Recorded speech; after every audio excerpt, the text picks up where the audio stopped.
Hey, and welcome back. Now that we're into out of the mini course, we're going to deep dive on a couple of really exciting topics. This session is going to be on data storage, backup, and roaming.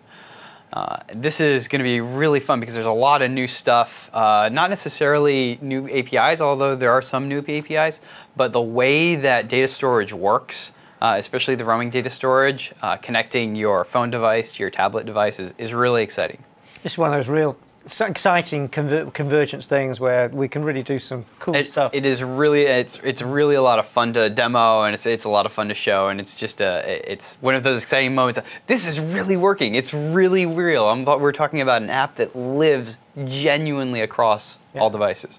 So we're going to cover a lot of different topics. We're probably going to go a little fast because there's just so much to talk about with data storage and roaming. We're going to talk about settings. We're going to local settings. We're going to talk roaming files and settings. We're going to talk about the Windows Storage API.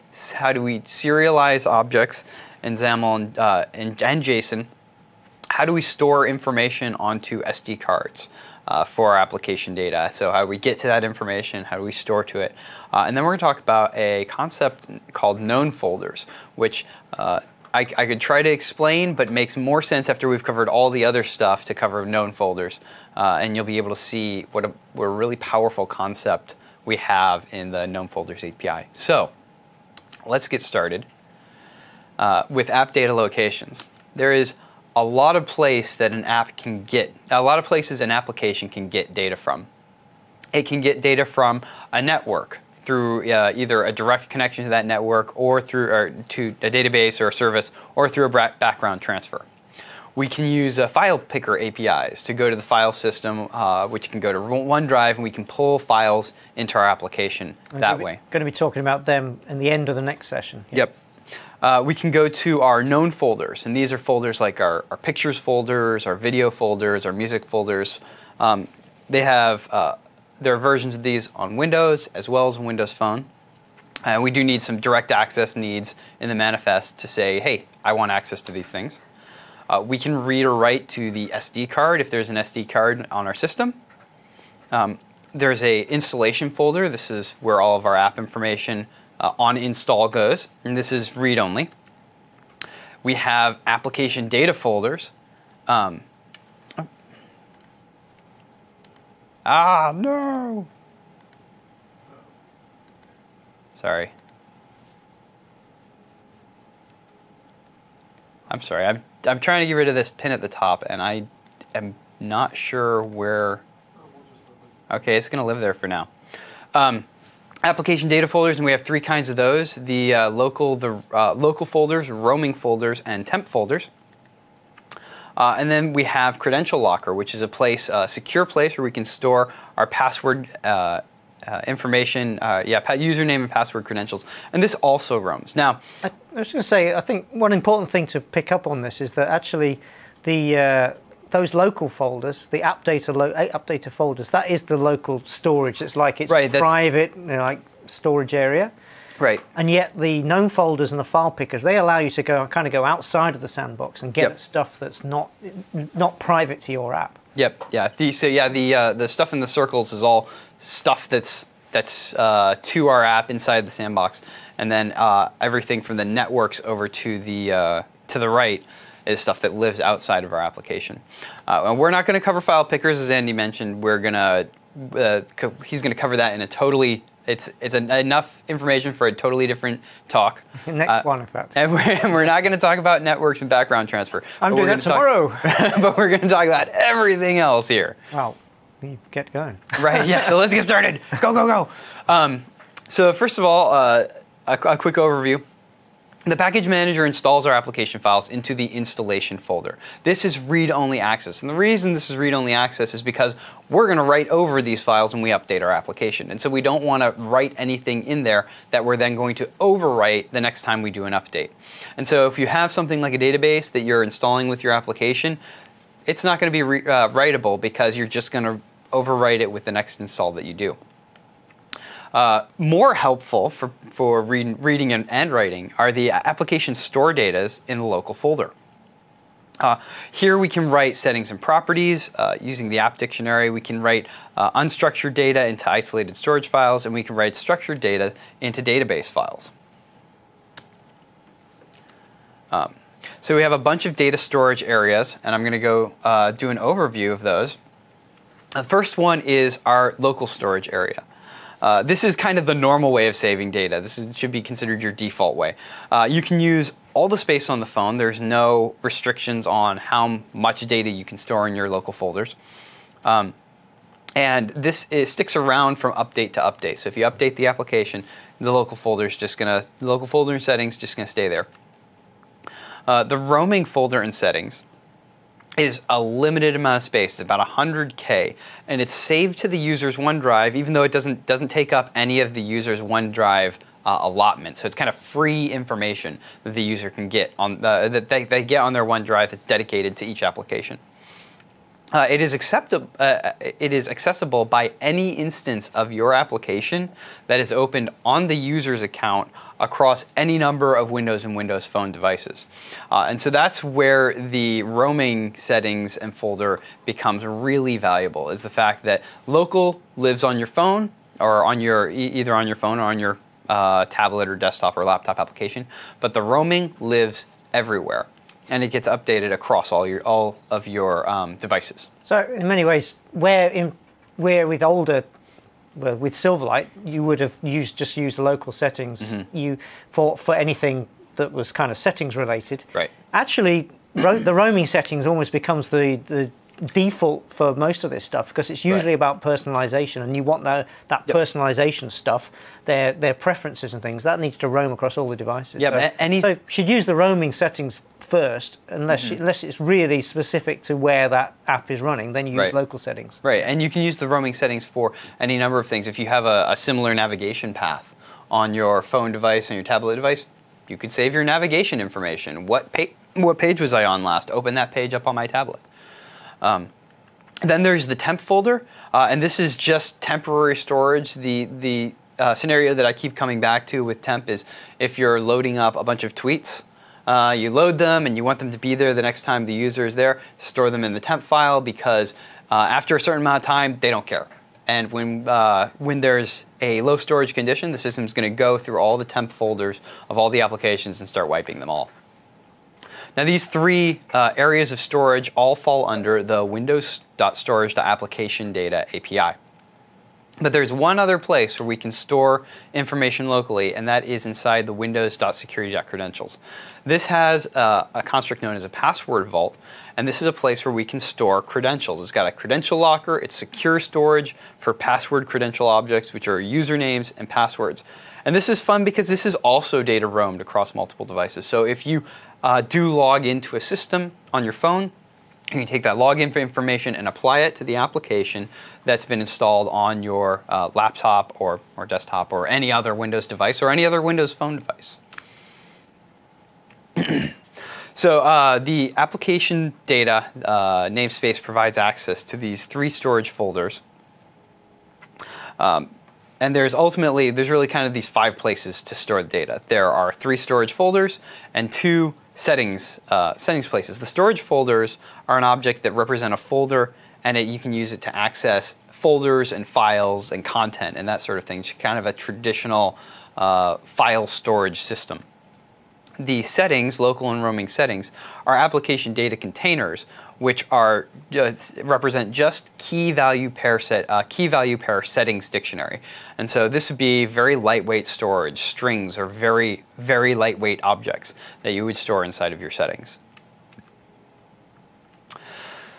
So let's talk about local and roaming settings. Using local and roaming settings is actually almost identical, except for the fact that one's local and one's roaming. The code for doing it is we say, what's our setting? Is settings.values, and give it a key, and then give it a value. The value can be any sort of object, and we can simply remove that by using a dictionary.remove to remove any of the settings that we've stored. So you don't have to. There's no save method to persist it. Nope. Like we used to have to do with Silverlight.NET APIs. Yep. It's just persisted. Yep.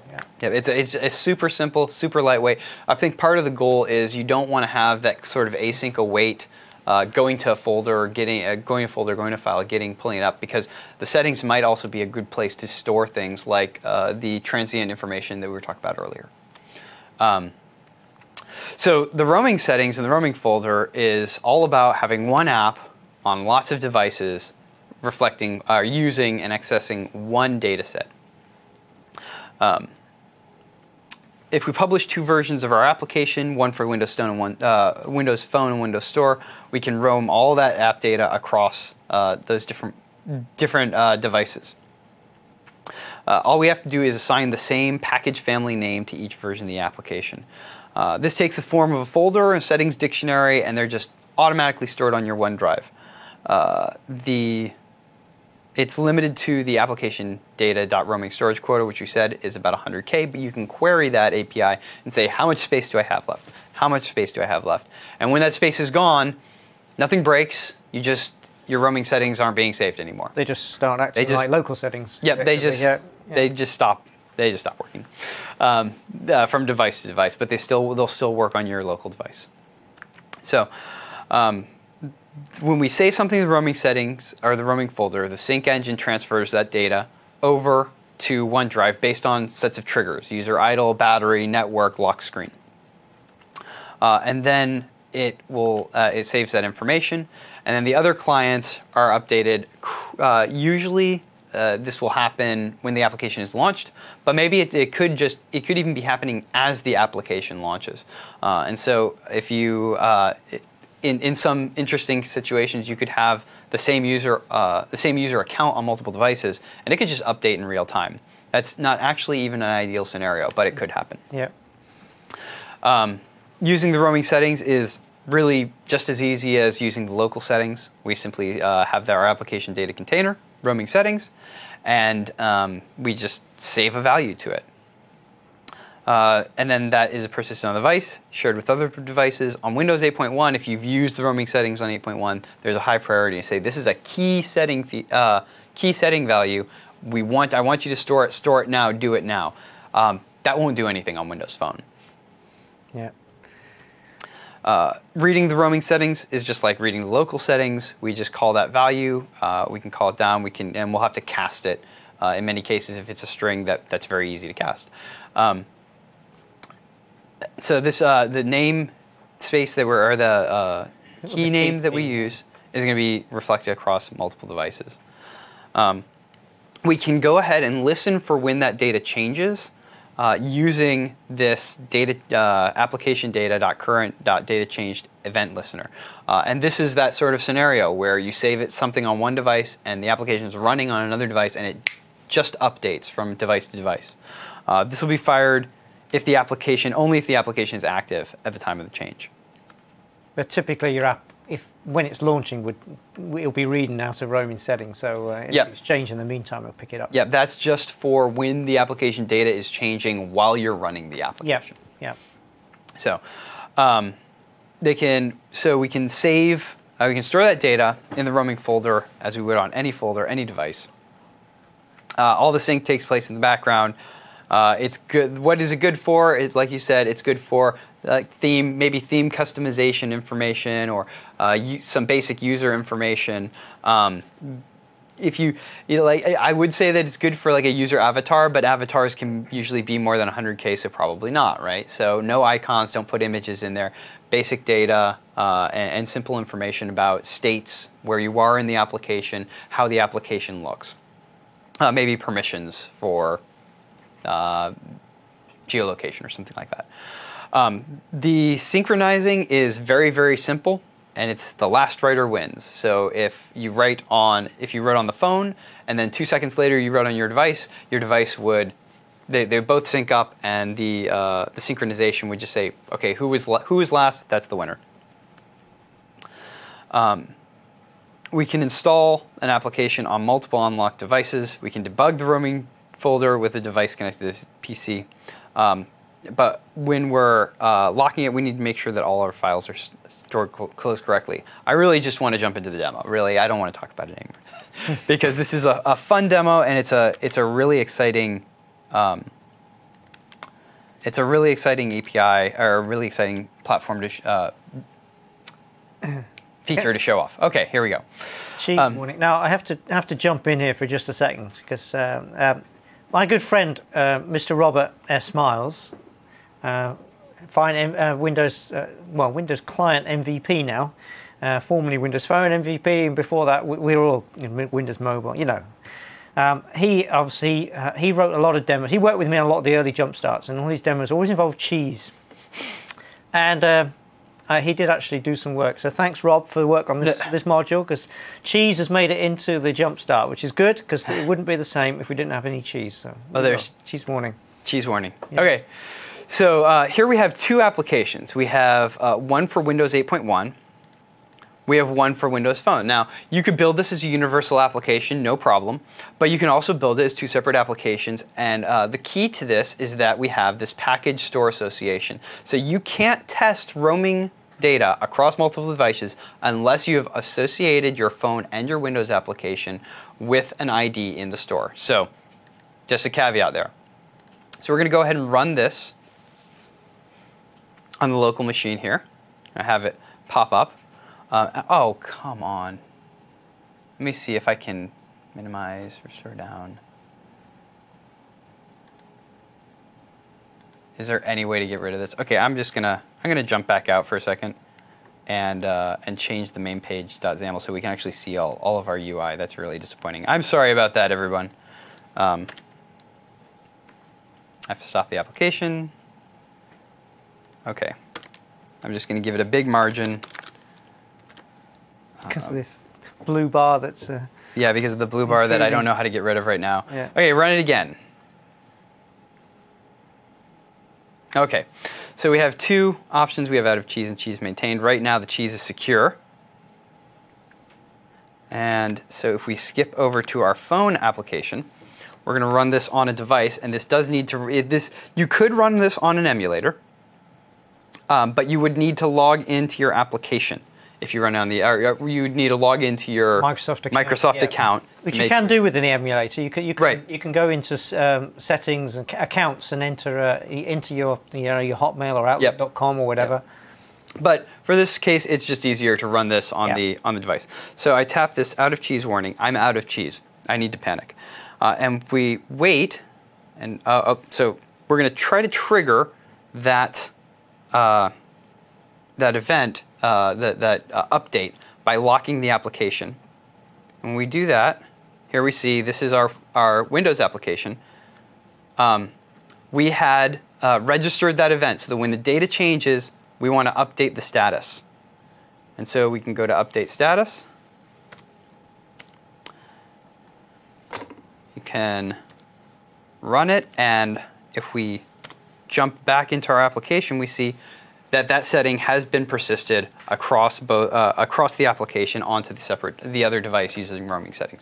And so that was one. There was like 3 lines of code to save that setting, and then an event handler to handle the change. And now we've synced data between our 2 devices. Yeah, that you said about needing to associate the app with the store. So it's probably just worth saying that you need to do that. You just need to right-click on your project. In Visual Studio, and there's a menu option for associate this app with the store. Yeah, as long as you have the same name. Yeah, as long as you have a developer account, you can actually, you don't even have to go to dev.windows or dev.windowsphone.com. You can do it from Visual Studio. You can just right-click and do it from Visual Studio. And you just need to make sure your phone app and your big Windows app have got the same name. Exactly. Yeah. So, moving on from the local and roaming settings and folders, we're going to talk about a little bit about file access. There are a lot of different ways to access files. There's just a simple table on accessing files. So this is file access for information and files that we've stored on our local, our roaming, and our temp folders. We can use the MS AppData to get the AppData folders, and MS AppX to get the installation folder. So yeah, you've got these 2 flavors, haven't you? You can use you can use these these weird URIs to get at it, or you can use the direct storage folder references like that you got at the bottom there. So yeah. The the interesting thing about the URIs is the URIs will actually work with images as well. So you can take those URIs, and if you have an image that you've stored somewhere, you can connect to it directly in your XAML using this URI. You can also use it to drive your live tiles. And so that's one of the benefits of the URI system for accessing this data. Keep in mind the MS AppX for installation folder. I use that all the time if I have data that I want to preload inside of an application. So to write a complete file, we need to open up our storage folder. We need to create a new storage file within that folder, and then we can just use File.io to write to it. These File.io APIs are really cool and really simple, simple to read and write to files with those. Yeah, we didn't. And they're all. We had some storage APIs in Windows Phone 8. Those were some of the few that came over in the first. The converged. But the APIs. File.io ones sadly were not there. But they're in now in Phone 8.1. Yep, and they use the full await async method so that it makes it very easy to do file writing even if you're writing large files. So we'll set our target folder. We can set an action to replace the file, action if the file already exists. And then once we have that file in there, we can read it by grabbing the folder that we want and giving it the file name, and we can just read that into a result. So let's take a look at writing files. Stop all the applications I have running.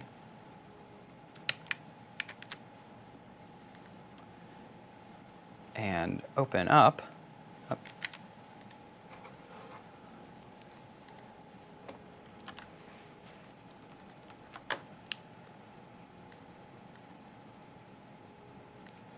up this new one.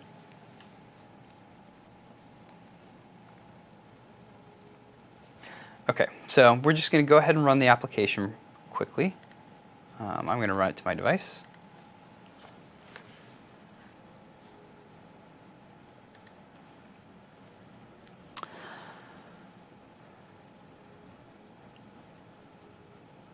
And we can type some stuff into the text, into our text stop, some stuff, and we can write that to our file. And of course we can read, stone stuff, that's good too. And then we can read that back from our file.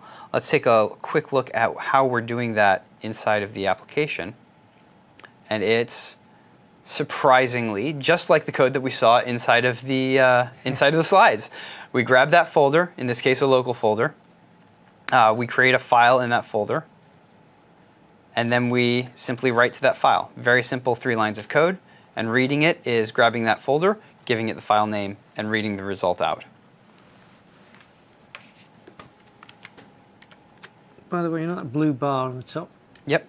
Did you figure out how to get rid of that? There's a pin thing up on the top left. I've been pushing the pin. Oh, right, okay. It's just broken. So, yeah. That's kind of weird. Yeah. Live with it. It makes me sad. Okay. All right. We'll move ahead. So in addition to the simple strings, we can also use these streams to write to the file.io. And the key concept around strings is that they're sorry, I'm kind of losing my place here. They handle the difference in latency between one type of storage, the memory, and the other type of storage, the network or file system. So we found it's important to help developers understand storage file and storage folder these are the analogs of like path names and not file handles.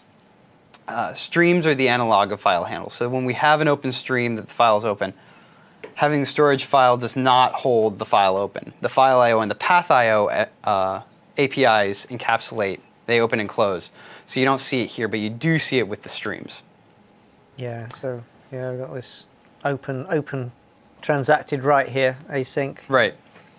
So using the streams, and I think the streams is how we would do things like saving image files, those larger files to storage. But we'd open up that storage folder, we'd open up that storage file.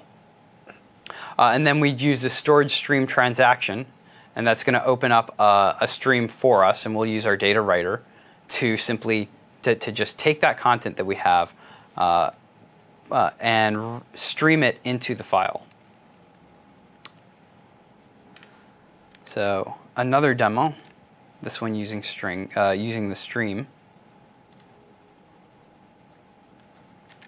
Come on.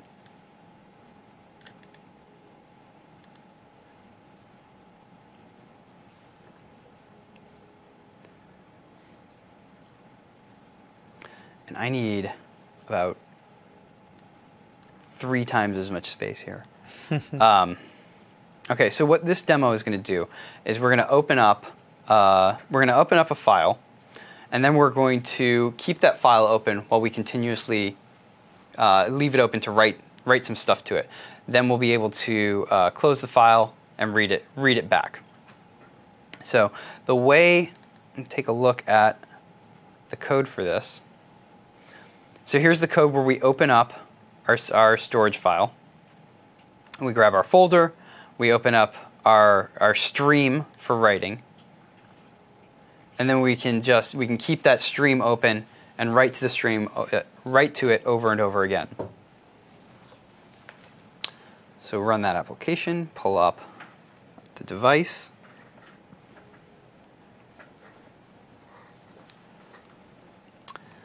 It launches, and we can write some things. Oh, open up there we go. Open up our stream at first, write some things. We append that. We can do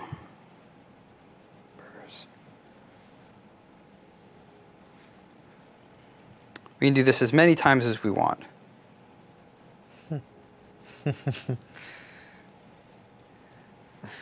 And one more time. And we'll close that stream. And now the stream is closed. It's written to the file, and we can just go ahead and read that file.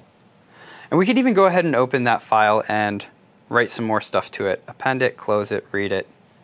And you see how we get, we open it, we append, we close it. And the stream just keeps that open so that we have an easy way to continue writing to our files.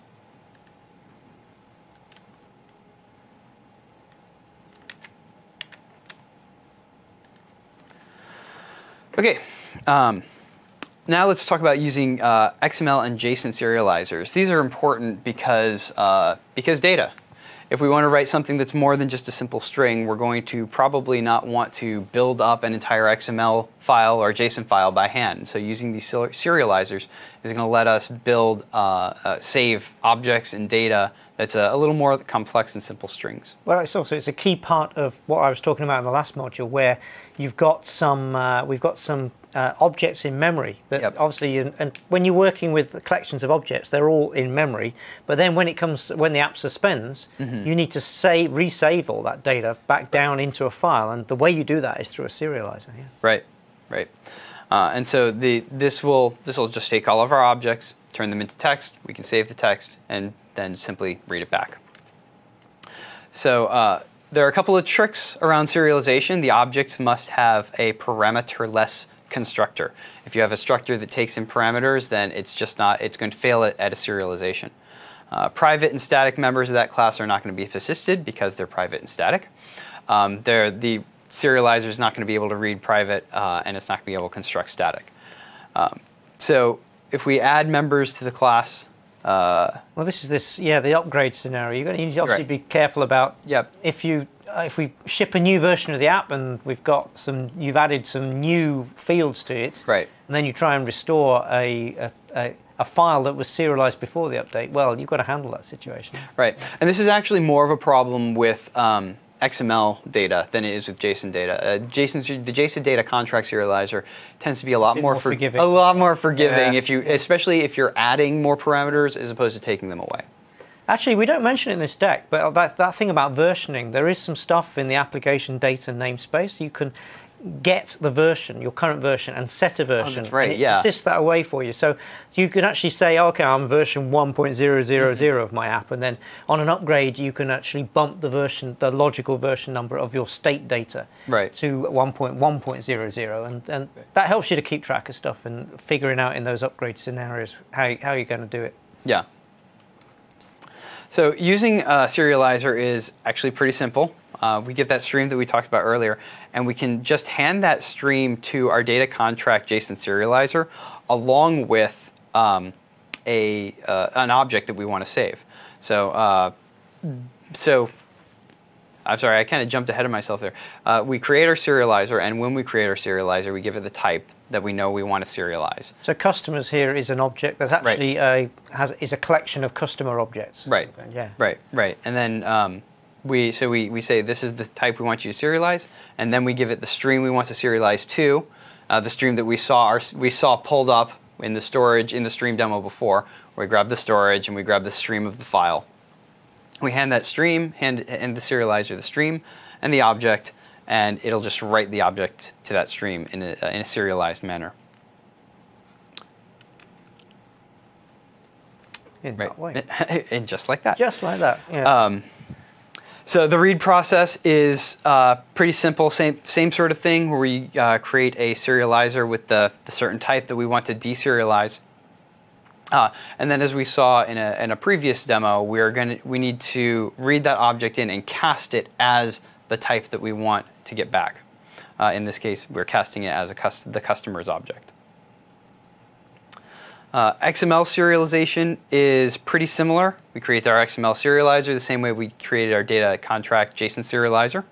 And there's no real reason to use one or the other, is there? Well, JSON tends to be a more lightweight format, so it'll work a little faster. I mean, sometimes I guess you're going to you might serialize some objects and then send that over a network. You might do that. So In many cases, one or the other. But personally, when I use the XML serializer, it's because I'm dealing with some sort of API. Yeah. And not necessarily with file types. Otherwise, I'll use JSON, the JSON serializer. A little bit about credential lockers, which is that last way that we can save, last funny little space where we can save data. The credential locker is created to securely store and roam the credentials that we have, and so it's an API to store just username, password, credentials in a secure way. We're talking secure storage, we're talking credential isolation, and essentially we're talking roaming. So apps can only access their own credentials. That's important, right? We don't want anybody to be accessing your credentials, some other application credentials, and we don't want other applications accessing your credentials. So we have our first application, and it sends some credentials over the credential locker. It creates this app sandbox boundary, so that another application, even though everything's being stored in the credential locker, where you're not going to have cross-app pollution of credentials. I guess what you were saying is the credential locker is kind of like an OS service, in the same way that the roaming data is a kind of an OS service, and it's doing all that for you. Yeah. So they're saving the same place, but it is secure and it's parsed out.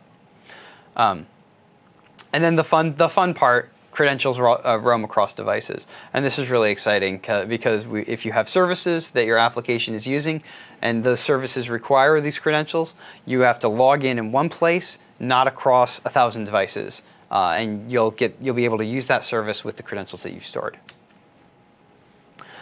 So Credential Locker is different than our storage APIs, it's different than our settings APIs, but it's still pretty simple. We create a password vault for our application.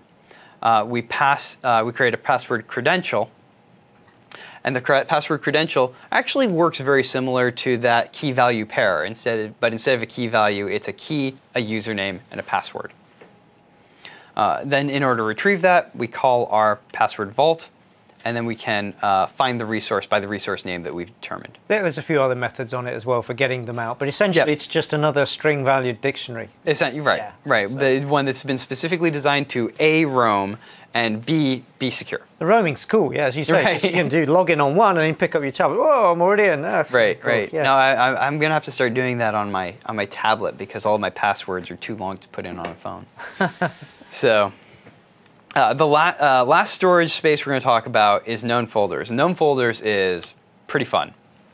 It's an API that simplifies the view the developer has of accessible user data on the phone. So we're not talking about data that's been stored by the application necessarily. We're talking about data that's been stored in our pictures, in our videos, in our music folders. So this is the user's data. You can call this user data rather than app data. Yes. So. Yep. Yeah. And the neat thing about known folders is that it will access known folders on your the default device as well as the SD card. So you could put an SD card in with a bunch of a bunch of music files, and it can automatically be known by the known folders and included in that. You don't have to. When you take the SD card out, it just gives you back all the available data. So.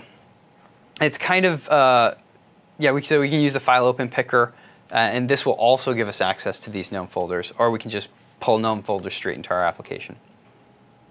As I said, it combines this sort of internal storage with the SD card storage.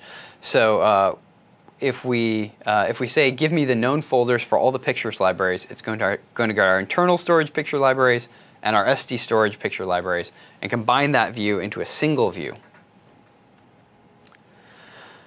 And getting it is just really, really simple. All we have to do is say, here, pictures, await, my windows.storage.knownfolders.pictures, video, music, camera, whatever, .get files async, and it'll give us information about all the files inside of those folders. So let's see how that works.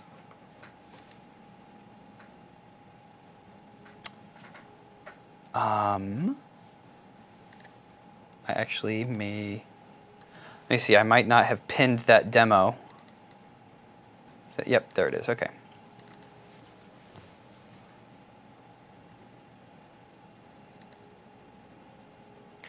Okay, so here is our known folders. And what we're going to do is we're just going to list pictures that we have inside of our camera roll on the phone. And we're going to put all of those into one by one into a list box. This is one of those cases in which we do want to use a list box, which is you're running a demo.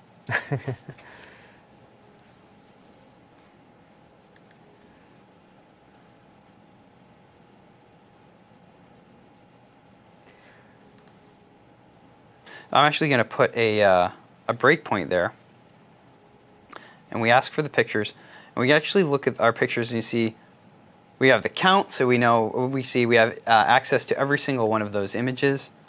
We run it, and oops, there we go. And here are all of the file names for all of the images that I have on this device. And we can do that for video, we can do that for pictures, we can do that for music.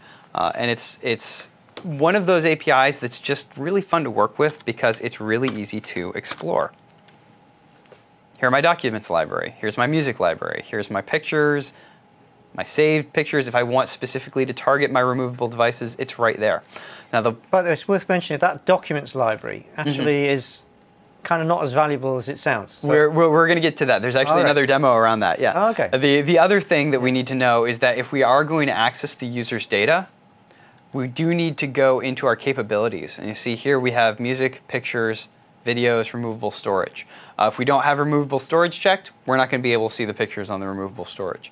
If we don't have pictures library checked, we can't see the pictures library. The user has to know, because this information is something that they see when they download the application. They have to know that our application has access to their library. That's really what capabilities are about. Is when the user installs the app, it's up front, it says, this app is going to access your pictures or something. And then if they don't like that idea, they could choose not to install the app. Yep. That's kind of what it's about. So we're going to look at using the SD card now. And this is all about reading, writing information to and from the SD card. Our phone applications now have read-write access to that SD card, and we can store our own files and also make use of files that are already on the card. This means that we can create a way where applications can share data amongst themselves, data that doesn't necessarily live inside of the video or inside of the images. That's kind of good, because in Windows Phone 8 we could read from an SD card, right, but not write to it. And now we've got writable access as well. So that's really cool. This is also a fun one. There's full SD card support in the emulator. That's because the SD cards represent this shared resource. Because it represents the shared resource, there are file associations in the manifest that we have to declare. And this is what you were alluding to earlier, which is that we can write, but we can only write to file associations that we've said, I have access to this. And we'll see what that looks like in just a second. So like I just showed, we need to check that removable storage device, make sure that the user knows we have access to it. If we're using the known folders API, just as we saw before, pictures, music, video. But it's important to mention that you don't need to use these known folders. You could just use the regular. You could just write to the SD card. Yes, that's right. Yep. But we do need to, if we're taking. We do need to make sure that we are registered for those file associations, the files that we are going to read off of the SD card. And by a file association, we actually mean the file type, essentially. The file type, right, right. So, and that file type is an association set in the manifest. And it's set here. We have these declarations, file type associations, and we can set the properties and say, okay, I have access to .txt files, or I have access to .mp3 files. But we have to, this is an explicit set, and part of this is that if you have some sort of customized file association that you're used to using for your application, we don't want everybody to just go in and browse all the files. If it's something that you don't want completely visible to everyone, but perhaps you have a suite of applications that use it, you can still access all those files, but you have to know they're there.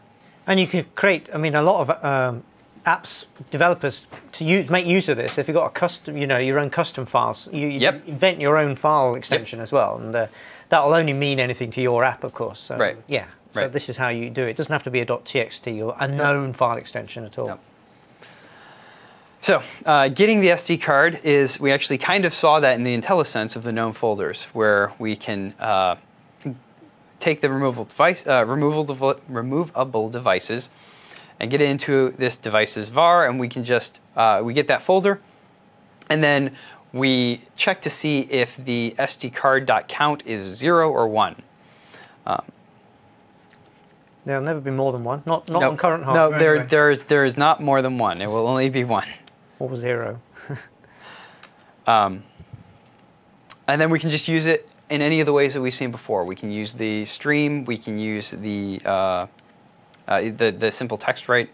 Is just like any other device or any other folder that we write to. And we can insert SD cards into the emulator. And this is what the demo is going to be around. This is really pretty fun. Just define a folder on your laptop, desktop, wherever you're doing your development. And it will mount that folder as an SD card in the emulator. And then you can start saving information just straight to a folder inside of your on your file system. Once you insert the SD card, it's going to create all those known folders: the document, the music, the pictures, the videos. It'll create all those folders, and pictures that you take on your emulator, videos that you take on your emulator. It'll store those into that folder system, and then we can eject our SD card. And start look. We can actually poke around inside the folder system, and look at the files and folders that we've created. So, looking at that from a demo perspective,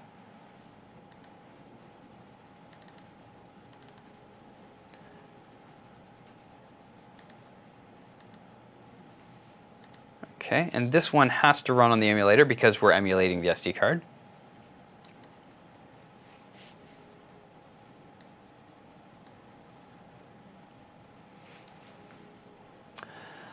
And we can take we're going to take a bunch of information. I'm trying to remember where it's saved, but I honestly don't need to know where it's saved, because I'm just going to write this information and read it back. Oh, right. I'm crazy. I'm giving a demo on SD cards, and I didn't mount an SD card. I should do that first. Yes, that might help. That's what happens when you don't actually have an SD card in your phone. Right, yes. If you don't have your SD card, it will break. Yeah. So I load mine into the fake SD folder. I insert the SD card. It's going to mount it. It's mounted. I see in my application, oh, I just found a new SD card. Do you want to well, that's the phone that's throwing that up, isn't it? Right, yeah. This is the phone that says, hey, new SD card. You want to save your photos and stuff on it? I say yes. And immediately it shows me I have a bunch of space free. Here's how much space you have on your SD card. And it gives them the option, save your music and videos and photos and apps and downloads, so on and so forth. Now we can write to the SD card. And we can read back from it, and we see we have a bunch of customers. It's really smart, really small, really hard to see. But we've got Rob Smith and Jim Smith and Joe Smith and Nigel Smith and Sally Smith and Tim Smith and Andy Smith. The whole Smith family. The whole Smith family is living on our SD card right now. Yeah. So we can eject this SD card, and we can open it up in our file system. You see, we have downloads, music, pictures, and we just stored in this store folder. And we can open up the customers. So the app created that store folder. The app created this store folder. And we can say, where's Jason? Yeah. Cthulhu Smith. And we'll save that. And close it. Close this. And I have found the best way to do this. This is Jason's store. Is to uninstall the application and reload it for demo purposes, of course. Mm-hmm.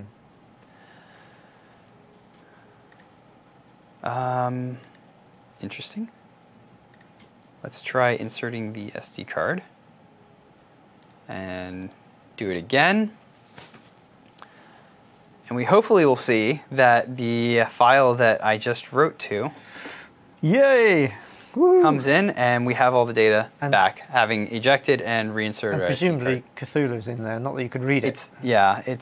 Unfortunately it's not, and I was having this problem earlier. I thought uninstalling would fix it, but we can eject and reinsert and eject again.